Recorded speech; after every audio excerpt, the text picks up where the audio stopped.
Вас вітае інфармацыйная служба тэлеканала МКТБ. Я Алеся Ушакова. У эфіры навіны час мясцовы. Сёння ў выпуску. Маскавы рэжым. У Беларусі з 9 кастрычніка нашэнне масак і захаванне дыстанцыі ў грамадскіх месцах стала абавязковым для ўсіх.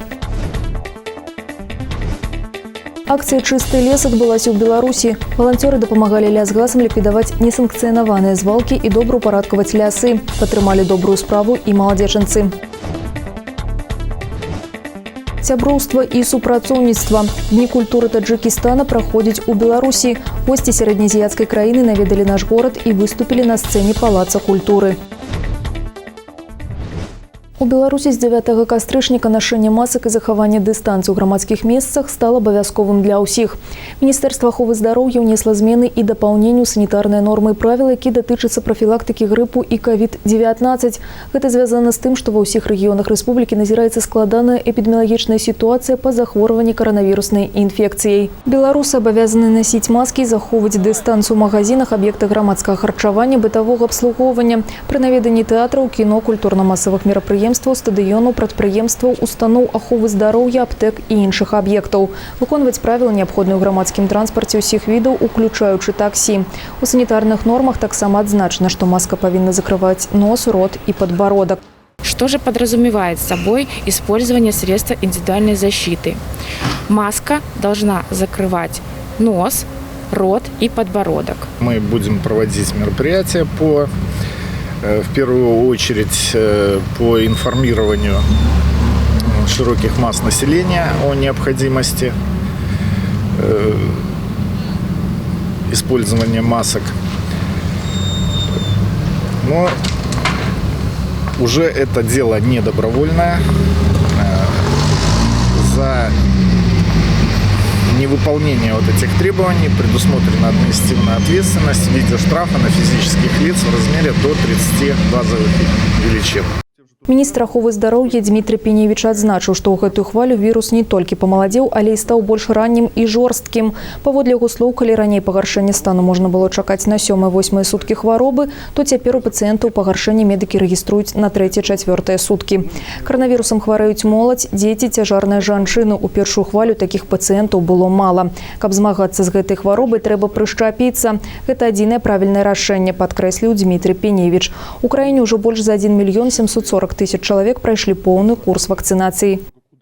Неабгрунтаваны рост цэн, асабліва на сацыяльна значныя тавары, недапушчальны. Аб гэтым заявіў прэзідэнт Беларусі, прымаючы ўдзел у сходзе прадстаўнікоў членаў Беларускага рэспубліканскага саюза спажывецкіх таварыстваў. Кіраўнік дзяржавы адзначыў, што кантролю за цэнаўтварэннем надаецца сур'ёзная ўвага. За факты, калі цэны на харчовыя тавары штучна завышаюць, вінаватых варта наказваць рублём. Мною поручено, прежде всего, профсоюзам, комитету госконтроля, соответствующим подразделениям правительства и депутатам обратить серьезное внимание, изучать цены и принимать конкретные решения. Надо пережить этот момент и не дать возможности тем, кто привык на ценах, на их росте наживаться, не дать им возможности это сделать. В противном случае придем уже к действительной революции. Люди этого не выдержат. Поэтому мы уделяем серьезное внимание сегодня контролю за ценообразованием. Недавно подписан мною указ, необоснованный рост цен, особенно на социально значимые товары, недопустим. В этом его суть. Это остается моим жестким требованием. Ни один человек не должен переплачивать за чью-то бесхозяйственность или желание набить карман. За факты, когда цены на продовольственные товары искусственно завышаются, виновных следует наказывать рублем. На сайце камітэта дзяржкантролю можна пакінуць паведамленне аб завышэнні коштаў у крамах і аптэках. Прадстаўнікі ведомства правяраюць усе паведамленні і ў выпадку пацверджання фактаў прымаюць меры ў адпаведнасці з дзеючым заканадаўствам. На сайце функцыянуе некалькі онлайн-панеляў. Напрыклад, можна запоўніць спецыяльную форму на онлайн-панелі, паведаміць аб завышэнні коштаў на лекі, дадаць назву і адрас аптэкі, назву лекавага прэпарата. Каб паведаміць аб завышэнні коштаў на тавары, трэба пазначыць тавар і назву гандлёвага аб'екта. У Беларусі пашыраць пералік відаў дзейнасці для самазанятых грамадзян. Гэта дазволіць тым, хто працуе цяпер у статусе індывідуальных прадпрымальнікаў, перайсці ў іншую катэгорыю, што пасля спросціць адміністраванне іх дзейнасці. Так, з 2022 года спіс самазанятых дапоўніць такімі відамі дзейнасці, як ландшафтнае праектаванне, кур'ерская дзейнасць па дастаўцы тавараў, пасылак пакетаў, чыстка салонаў транспарту, утрыманне магіл і догляд за імі, аренда, пракат забаўляльнага і спартыўнага абсталявання. Па дадзеных Міністэрства фінансаў на 1 студзеня бягучага года колькасць індывідуальных прадпрымальнікаў склала больш за 260 тысяч чалавек. Пры гэтым каля 85% з іх працуюць без наёмных асоб і па сутнасці з'яўляюцца самазанятымі. Ім неабходна весці ўлік, прадугледжаны для індывідуальных прадпрымальнікаў, самастойна весці падлік падаткаў, узносаў у фонд сацыяльнай абароны, прадстаўляць падатковыя дэкларацыі, а таксама прымаць наяўныя грошы з выкарыстаннем касавага абсталявання. У Беларусі змяніліся правілы гандлю. Яны прадугледжваюць адміністрацыйную адказнасць і штрафы для тых, хто працягне гандляваць нехарчовымі таварамі на кірмашах і рынках і ажыццяўляць разносны гандаль плода-агароднінай прадукцыяй. З 10 кастрычніка суб'ектам гаспадарання дазволена гандляваць, выкарыстоўваючы касавае абсталяванне. Міністэрства па падатках і зборах нагадала, што касавыя падсумоўваючыя апараты альбо праграмныя касы неабходна было набываць загадзя, як і заключыць зруб інфармацыйна-выдавецкі цэнтр па падатках і зборах дамову на рэгістрацыю і абслугоўванне кас. Таксама іпэшнікам рэкамендавана адкрыць бягучы рахунак у банку. За адсутнасць касавага абсталявання альбо яго невыкарыстанне там, дзе яго прымяненне абавязкова, згодна з новымі правіламі пагражае штраф.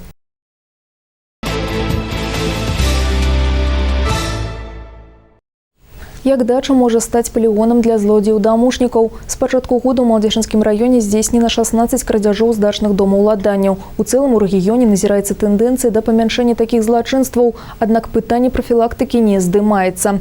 Традыцыйна трафеем выкрадальнікаў становіцца садовы інвентар, электраінструменты, каштоўныя рэчы, бытавая тэхніка і прадукты харчавання.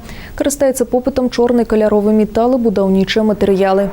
Як паказвае практыка, самымі небяспечнымі ў крымінальным плане лічацца садовыя таварыствы, якія размешчаны ўздоўж чыгунак і аўтамагістраляў, паблізу прыпыначных пунктаў і станцый. Напярэдадні зімы супрацоўнікі міліцыі праводзяць тлумачальную работу са старшынямі і членамі садовых таварыстваў, інспектуюць тэхнічную умацаванасць. Парушэнні маюць месца ва ўсіх арганізацыях. Галоўнае, на што звяртаюць увагу міліцыянеры, наяўнасць запіраючага абсталявання на варотах, камер відэаназірання вулічнага асвятлення, а таксама праца вартавой аховы.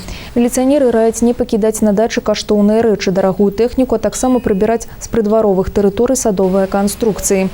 Рэкамендуецца умацаваць уваходныя дзверы і аконныя праёмы металічнымі рашоткамі. Але самы верны спосаб захаваць маёмасць – усталяваць сігналізацыю з падключэннем да пульта дэпартамента аховы і абсталяваць дом сродкамі відэаназірання, а ў ідэале забяспечыць участак датчыкамі руху.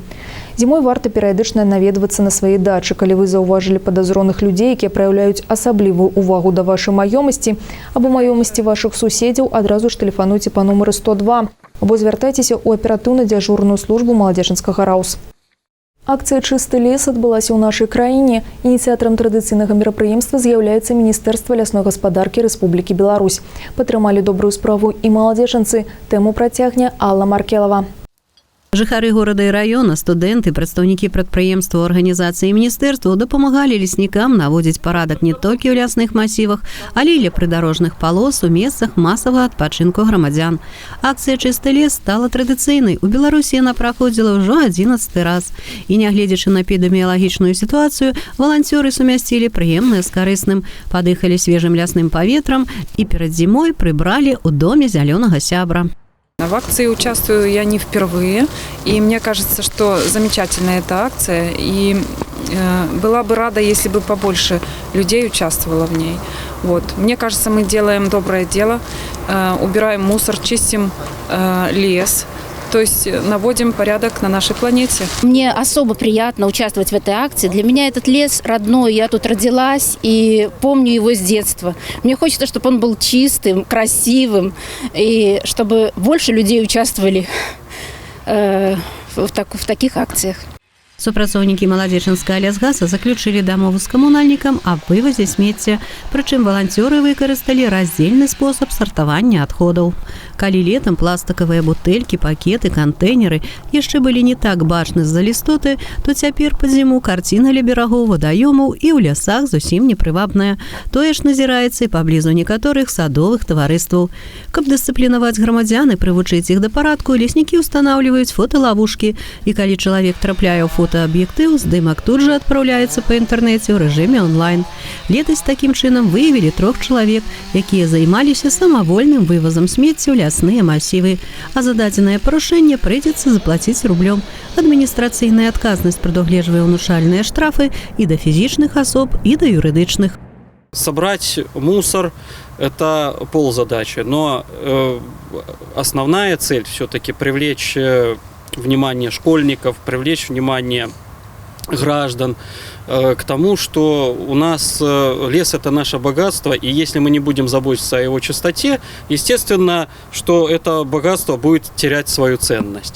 Поэтому вот этой своей акцией мы и хотим сказать о том, что люди, пожалуйста, проследите, чтобы в лесу у нас было чисто. Падчас акцыі леснікі і валанцёры абуладкоўвалі таксама тэрыторыю ля помнікаў і месцаў пахаванняў загінуўшых воінаў і мірнага насельніцтва ў гады вайны. Не забывалі і пра іншыя памятныя месцы экалагічнага і грамадскага значэння. Таксама спецыялісты маладзечынскага лясгаса нагадалі, што дапамагчы ў навядзенні парадку ў скверах, парках і ля мясцовых вадаёмаў можа сапраўды кожны чалавек, прынамсі, пакуль стаіць добрае надвор'е.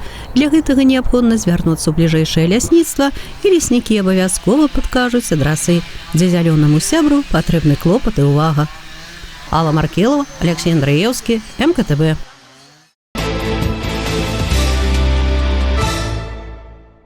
Памяць мацней за час. Маладзечынскі край ганарыцца слаўнымі і гераічнымі ваеннымі подзвігамі. Напамін аб гістарычных падзеях неад'емная частка культуры народа, што застаецца жыць у фондах шматлікіх музеяў, у тым ліку і ў школьных. Наступны матэрыял аб унікальных экспанатах, якія можна пабачыць ва ўстановах адукацыі раёна. Мноства разоў калясніцы вайны грукаталі па маладзечынскай зямлі. Ратныя подзвігі воінаў, іх мужнасць і адвага не забытыя. Гадзіннік самалёта Іл-2, драўляны абутак вязняў шталага 342, узнагароды, дакументы, арыгінальныя і унікальныя экспанаты часоў Другой сусветнай вайны размешчаны ў музеі подзвіг сярэдняй школы нумар 1 горада Маладзечна. За кожным прадметам рэальная гісторыя або лёс канкрэтнага чалавека, адна з мноства граняў вялікай вайны. Гільзы, патроны, аскепкі снарада, участка сапраўднага кулямёта, транка гусеніцы танка, таксама фотографии, фронтовые листы, особистые рэчы военных. Усё гэта у фондах музея. Наш музей – это визитная карточка нашего учреждения образования. Это центр идеологического гражданско-патриотического воспитания подрастающего поколения. В стенах музея бывают как первоклассники, так и выпускники. Мы очень дорожим теми ценными экспонатами, которые находятся в музее, потому что они напрямую связаны с временем Великой Отечественной войны. У нас есть китель и планшет почетного гражданина города Маладечна Жарова. У нас есть макет танка, который был подарен маршалом Бабаджаняном генерал-полковнику Обухову. А генерал-полковник Обухов подарил нашему музею свою книгу со своей личной подписью. Дарэчы, наведаць установу можна віртуальна, выкарыстоўваючы школьны сайт. Музей вартай увагі знаходзіцца і па-за межамі горада. Гарадскі пасёлак Радашковічы, дзякуючы гераічнаму подзвігу камандзіраў эскадрылляў Мікалая Гастэлы і Александра Маслава, вядомы не толькі ў Беларусі. Воіны бясстрашна накіравалі падбітыя, ахопленыя полымем самалёты на нямецкія аўтамашыны і бензінавыя цыстэрны, тым самым пазбавіўшы праціўніка магчымасці наступаць. Абломкі самалётаў, фрагменты зброі, лісты і іншыя арыгінальныя прадметы знаходзяцца у музеі, размешчаным на базе Радашковіцкага вучэбна-педагагічнага комплексу. Варта адзначыць, музей паветраных і вогненных таранаў адзіны ў Беларусі. У яго фондах захоўваецца больш за 3000 экспанатаў. Есть особенные экспонаты, это которые дороги нашему музею, и они являются уникальными не только для нашего музея, но и музеев других, которые находятся в нашей стране. Это личные перчатки Николая Францевича Гастелла, которые он носил вот во время учебы в летной школе, и потом при своих первых вылетах они были переданы в наш музей его родственникам уже, конечно, после гибели героя Николая Францевича Гастелло. Сейчас мы все привыкли пользоваться навигаторами, другими современными системами, и очень сложно представить, как по навигационной этой линейке тех пор можно было прилететь от Смоленска до территории наших Радашковичах. Это тоже один из уникальных экспонатов. Наши суайчыннікі былі і на іншай вайне. У Афганістане загінула 10 салдатаў і афіцэраў з Маладзечанскага района. Маладыя мужчыны развіталіся з жыццём у краіне пяскоў і скал. Дакументы з ваенных архіваў захоўваюць сведкі аб баявых шляхах, ваенных аперацыях і подзвігах герояў.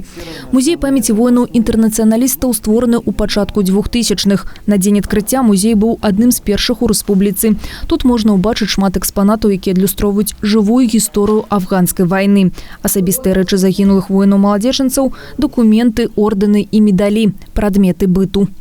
У нас еще, кроме афганской войны, материалы есть о выполнении интернационального долга в других странах, их 15, где наши солдаты вели боевые действия.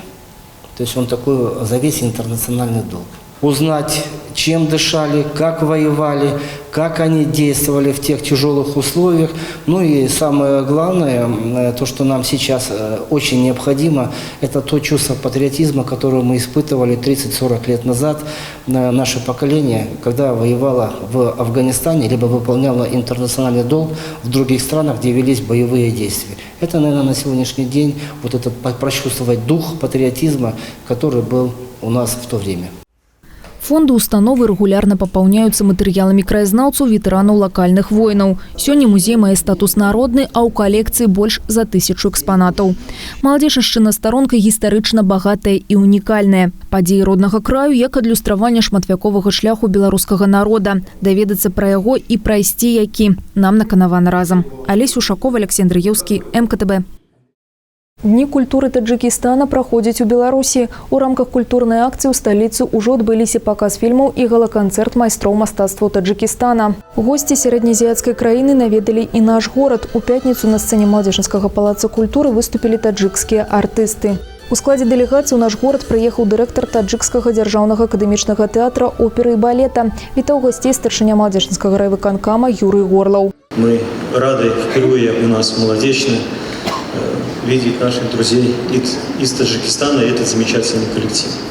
Конечно, первый номер, который сегодня прозвучал, танцевальный номер, он впечатляет. Уже настолько трогает душу вот этой теплотой, этой энергией. Культуру, которую несет в себе каждый человек, каждый гражданин Таджикистана. И передает свое тепло, свою энергию нам, нашим белорусам. Гости подяквали маладзечанцам за теплый прием и отзначили, что белорусско-таджикские относины традиционно будуются на подставе историчных и культурных сувязяў. Один мудрец сказал, что Беларусь – это страна, где исполняются мечты. Это на самом деле так, потому что в этой стране живут прекрасные люди, где на самом деле могут исполняться все наши прекрасные мечты. На сцене гучали оперные арии и народные мелодии, продемонстрировали гости и национальные танцы. Дни культуры Таджикистана у Беларуси уже проходили у 2016 году, а Дни культуры нашей краины у Таджикистане у 2007, 2015 и 2018 годах.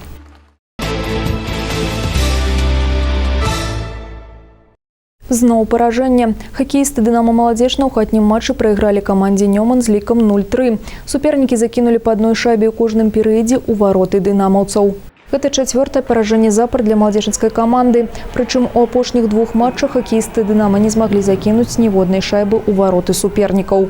Галоўны трэнер «Дынамо Маладзечна» Артём Батвянкоў адзначыў, што каманду падвялі выдаленні гульцоў, падзякаваў балельшчыкам за падтрымку і выказаў надзею, што ў бліжэйшы час сітуацыю удасца выправіць. 12 кастрычніка «Дынамо Маладзечна» гуляе ў гасцях з наваполацкім «Хімікам», а 14 кастрычніка маладзечанскія хакеісты адправяцца ў Оршу, дзе згуляюць з мясцовым «Лакаматывам». На гэтым выпуск завершаны, наперадзе падрабязны прагноз надвор'я. Глядзіце экспрэс-навіны на тэлеканале МКТБ кожны будні дзень у 12, 15 і 17 гадзін. Таксама вы можете сачыць за выпускамі на нашым YouTube-канале, у сацыяльных сетках УКонтакце, Одноклассниках, Instagram і ў тэлеграм-канале МКТБ. А з вами развітваюся, усяго добрага і да хуткай сустрэчы.